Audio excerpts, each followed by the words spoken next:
అందరికీ నమస్కారం. బీఆర్ఎస్ పార్టీకి ఆ పార్టీ ఎమ్మెల్యే పాడి కౌశిక్ రెడ్డి ఒక తలకి నొప్పిగా మారారు.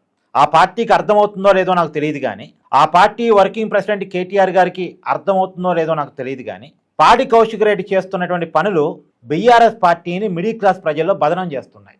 ఎగ్జాంపుల్ నిన్న చూడండి, నిండు అసెంబ్లీలో ఒక కీలకమైన ఇష్యూ మీద బీఆర్ఎస్ పార్టీ ఫైట్ చేస్తుంది. కాంగ్రెస్ ప్రభుత్వంలో కీలకమైన మంత్రి పొంగులేటి శ్రీనివాసరెడ్డి, నిజానికి కాంగ్రెస్ పార్టీకి పెద్ద ఎత్తున ఫండింగ్ చేసిన వ్యక్తి ఆయన తన రాఘవ కన్స్ట్రక్షన్స్ ద్వారా అక్రమ మైనింగ్ చేస్తున్నాడు, కోకాపేట నియోపోలిస్ ఏరియాలో అక్రమ మైనింగ్ చేస్తున్నాడు అనేటువంటి ఇష్యూని లేవనెత్తున్నారు. అసలు ఏకంగా బీఆర్ఎస్ పార్టీ వాళ్ళు పొంగులేటి శ్రీనివాసరెడ్డి మీద సభా సంఘం ఎంక్వైరీ వేయాలని, పొంగులేటి శ్రీనివాసరెడ్డి రాజీనామా చేయాలని ఇలా రకరకాల డిమాండ్లు ముందు పెడుతున్నారు. ఇది ఒక పబ్లిక్ ఇష్యూ, ప్రజల్లో బీఆర్ఎస్ పార్టీని తీసుకెళ్లడానికి ఉపయోగపడే ఇష్యూ. కాంగ్రెస్ ప్రభుత్వం అవినీతిని ఎండగట్టే ఇష్యూ. ఎంత సీరియస్ ఇష్యూ అంటే అంత సీరియస్ ఇష్యూ. చాలా మందికి ఉన్న అభిప్రాయం పొంగులేటి శ్రీనివాసరెడ్డికి అన్ని ఆస్తులు ఎక్కడి నుంచి వచ్చాయి అనేది. ఆ సమయంలో పొంగులేటి శ్రీనివాసరెడ్డి మీద బీఆర్ఎస్ చేస్తున్నటువంటి ఈ ఆరోపణలు ఖచ్చితంగా సమాజంలో చర్చ జరిగేవి. కానీ ఆ చర్చ అంతా పక్కదో పట్టింది కేవలం పాడి కౌశిక్ రెడ్డి వల్ల.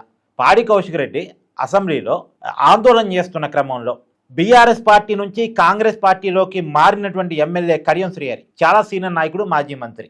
నిజానికి పాడి కౌశిక్ రెడ్డి మొదటిసారి ఎమ్మెల్యే మాత్రమే, కానీ కడియం శ్రీహరి చాలా సీనియర్ నాయకుడు. అతన్ని ఉద్దేశిస్తూ ఏదో తుపాకి పెట్టి కాల్ చేస్తా అన్నట్టుగా సైగలు చేయటం, ఆ సైగల్ని పట్టుకొని కాంగ్రెస్ వాళ్ళు ఇష్యూని మొత్తం డైవర్ట్ చేసి ఒక దళితుని పాడి కౌశిక్ రెడ్డి కావాలని అవమానించాడు. పాడి కౌశిక్ రెడ్డి చేష్టల్ని అసెంబ్లీ ఎథిక్స్ కమిటీకి ఫార్వర్డ్ చేయడం. నిజానికి ఇప్పటివరకు అసెంబ్లీలో ఎథిక్స్ కమిటీ లేదు కాంగ్రెస్ ప్రభుత్వం అధికారంలోకి వచ్చాక. నిన్న పాడి కౌశిక్ రెడ్డి కోసం ఎథిక్స్ కమిటీని ఫామ్ చేసి ఎథిక్స్ కమిటీకి పాడి కౌశిక్ రెడ్డి ఇష్యూని రెఫర్ చేశారు.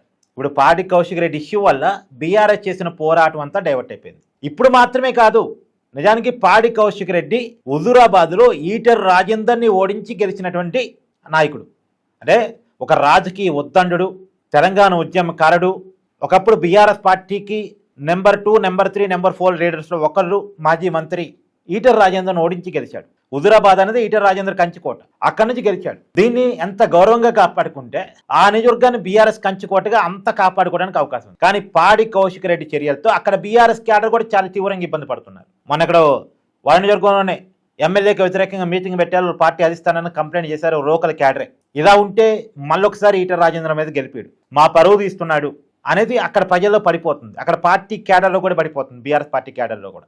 ఇప్పుడు ఒక్క కాంట్రవర్సీ కాదండి, గతంలో అరకపూడి గాంధీ ఇంటి మీదకి వెళ్ళటం, లేదో అతని ఇంటి మీదకి అరకపూడి గాంధీ రావటం, మొత్తానికి అరకపూడి గాంధీ వర్సెస్ కౌశిక్ రెడ్డి వివాదం ఒకటి. తర్వాత జూబ్లీహిల్స్ పిఎస్లో నా ఫోన్ ట్యాప్ చేస్తున్నారంటూ పోలీసులతో గొడవ పట్టడం 2. జూబ్లీహిల్స్ ఉప ఎన్నికల సమయంలో అక్కడ కాంగ్రెస్ అభ్యర్థిగా పోటీ చేస్తున్న నవీన్ యాదవ్ వాళ్ళ తండ్రి చిన్న శ్రీశైలం యాదవ్ మీదకి వెళ్ళటం అనేది ఒకటి. ఇట్లా రకరకాల ఇష్యూస్, 1 కాదు 2 కాదు, ఇలా చాలా కాంట్రవర్సీలు కౌశిక్ రెడ్డి క్రియేట్ చేస్తున్నారు. ఇవన్నీ కూడా పార్టీ కరుడుగట్టిన కార్యకర్తలకు ఉత్తేజాన్ని తెప్పించవచ్చు కాక, అరే భలే పోరాడుతున్నాడురా, భలే కౌంటర్ ఇస్తున్నాడురా, భలే తొడగొడుతున్నాడురా అనొచ్చు కాక. కానీ మిడిల్ క్లాస్లో ఇది తెలంగాణ రాజకీయాల్లో లేని కల్చర్ కదా అనేది పడింది. నిజానికి కౌశిక్ రెడ్డి మంచి స్పోర్ట్స్ మ్యాన్, మంచి క్రికెటర్. రాజకీయాల్లోకి వచ్చాడు, కాంగ్రెస్ పార్టీ నుంచి రాజకీయాల్లో ఎదగాలనుకున్నాడు. 2018 ఎన్నికల్లో హుజూరాబాద్ నుంచి పోటీ చేశాడు, ఓడిపోయాడు. తర్వాత 2023 ఎన్నికల్లో బీఆర్ఎస్ పార్టీ నుంచి గెలిచాడు. అంతకుముందే ఉప ఎన్నికల సమయంలో ఈటెల రాజేందర్ బీఆర్ఎస్ పార్టీకి రాజీనామా చేసినటువంటి సందర్భంలో, అంటే బీఆర్ఎస్ పార్టీ అతన్ని సస్పెండ్ చేసినటువంటి సందర్భంలో అప్పుడు జరిగిన ఉప ఎన్నికల్లో బీఆర్ఎస్ పార్టీలో చేరి బీఆర్ఎస్ పార్టీ నుంచి పోటీ చేశాడు.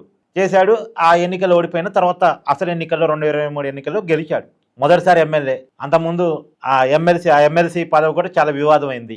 మరి ఏది ఏమైనా ఇక్కడ ఇంతమంది గవర్నర్తో కూడా గొడవ, తమిళిసైని ఉద్దేశించి ఏదో కామెంట్ చేయడం. ఈ బిహేవియర్ వల్ల రాబోయే కాలంలో పొలిటికల్ కెరీర్ లేకుండా పోతుంది. నిజానికి కౌశిక్ రెడ్డి స్పోర్ట్స్ మ్యాన్ కావటం వల్ల అతనికి మంచి సహనం, మంచి సభ్యత ఉండాలి. కానీ అది లేకుండా ఇలా బిహేవ్ చేయటం వల్ల పార్టీకి బదనం తెచ్చినోడు అవుతాడు, తనకి పొలిటికల్ కెరీర్ లేకుండా చేసుకున్నాడు అవుతాడు.